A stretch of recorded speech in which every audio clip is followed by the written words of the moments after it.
Yo, welcome to the show. Welcome to the Social Sunshine Podcast. I'm your hostess, Brittany Crossan. Thank you for coming back for another episode of the show. And this episode is another one that is dedicated to my fellow social media managers. And we're going to talk all about how involved should your client be in their own content when you are managing all the things for them and doing all the things for them. It's an interesting conversation to have, and I think it's an important one, and so I'm excited about it. Also, I want to make sure and remind you that we've had a bunch of these episodes for social media managers.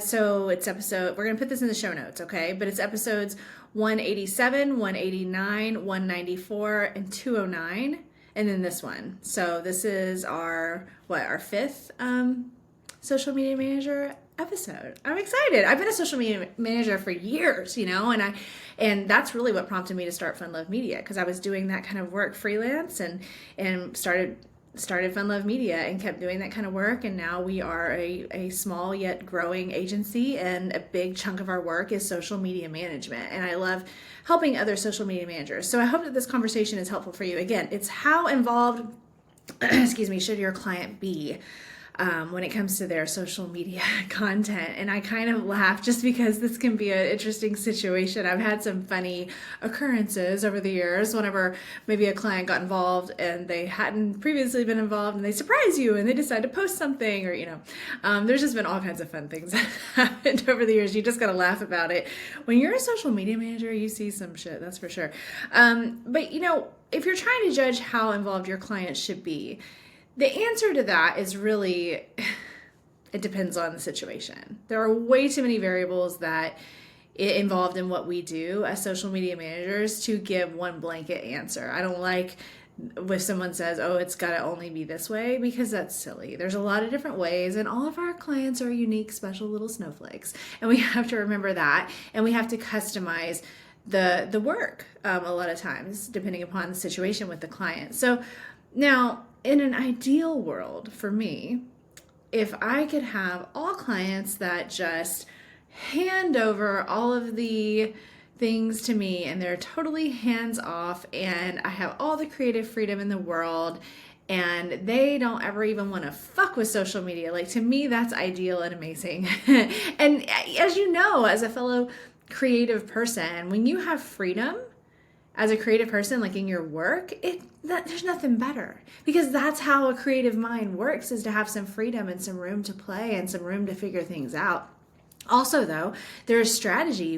That's why a social media manager is such a cool, interesting individual, because you have creativity, but you also have the other side where you're having to come at it, as a marketing strategist, essentially, especially if you are a full service, thorough social media manager like we are at Fun Love Media. Then you're really doing all the things, and you are planning things out. You're thinking ahead. You're thinking, why would we post this versus that? Why would we post this on this day? What does it matter? How's it going to help lead us to this result? And so on and so forth, right? So it's a whole big thing. And if you have a client that wants to participate, and like, say maybe they want to like supplement your posts, like they've hired you to post 3 times a week, but they're like, but I want to post sometimes. You have to just have very clear communication between the two of you. That's the key. You have to approach this as a professional situation. You are a professional, and we really, really, really, really, really need to keep talking about that openly and publicly, as that social media management, it's a professional thing. It's a strategic thing. It's a creative thing. It's all the things, and gain more respect that this career deserves whenever done well. And so when you communicate to your client that there's strategy involved, that you're creating and scheduling posts ahead of time, because hopefully you are. Hopefully you've got a couple weeks ahead of time done. Maybe, I know it depends on the situation, and you've got at least an outline of what's going to be going up in the coming weeks, and they need to know that. So if you've got somebody saying, I want to post sometimes, maybe you need to be, you can even put it in your agreement. You can even put that they need to give you notice, and you just stay in that communication. I've had situations where I wasn't as clear on communication as what I should have been, which, we all learn in the past. And like, one time I had a client, use the same photo that we were going to use like the next day, like used it, on like today, but it was planned for our post the next day. We had access to the same photos, like we had shared the Google Drive folder with them. Sometimes we do that, sometimes we don't. It just depends on, the situation. And they shared, I was like, shit.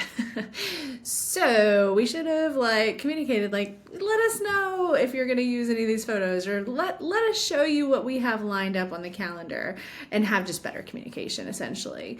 I've also had like these situations where, there's been, there's a little drama sometimes. Like, you never know what you're going to see whenever you're a social media manager. And I have had situations where somebody decided to post something really personal, just like really personal and kind of drama-ish. And I was like, oh, but here I am creating this masterpiece for your brand, and it all is so nice and planned out, and we've got it all going so well, and then you posted the drama, and so again, one of those things where, just communicate more and we could avoid these situations.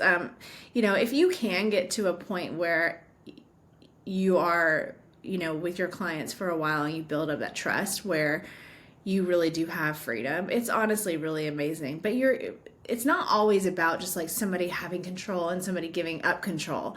Sometimes, a situation is that they need to be involved. It really depends on what their line of work is and what their audience needs, so you have to really consider all of these things. But here's my biggest thing on this whole thing is that if you have someone that wants to supplement and they want to post in addition to what you're posting, you have to be totally clear on communication. You have to, if you keep a content calendar, you have to share it with them, or you have to give them a list every week of like, this is what I'm going to be posting. Like, let's line this up and make sure we're aligned and we're not duplicating, or we're not posting things that clash. Or they may have really good intentions and they may post something that's not fucking good. Bottom line, like, they hired you for a reason. And this is no disrespect to any business owner or anybody out there that does that. They probably don't realize, which is why they needed a social media manager to begin with.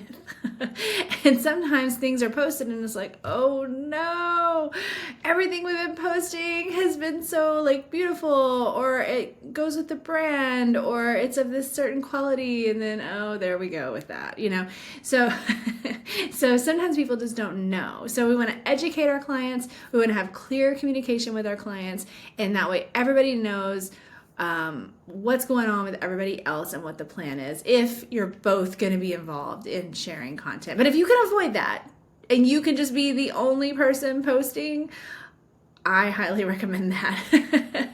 And an example in which it would like actually make total sense that you would be the only person doing it is like, if you have a client who is, say, sharing educational kind of content, and they're talking on camera a lot, and you go and you do a content shoot and you shoot that, which is what we do. We go in person to our clients, we shoot content, we go back to the office, we create posts, and we post them.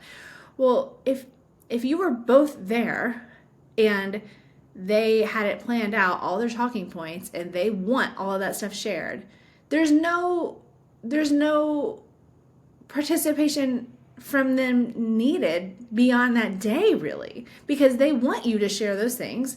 They know you're going to edit it down to where you're taking out the ums and the ahs and the whatevers, and you're making it all nice and tight, and you probably don't even need post approval, and you can just start posting that shit, right? Like, you've got more of that control because it makes sense for the situation. They were there, they were on camera, they said the stuff.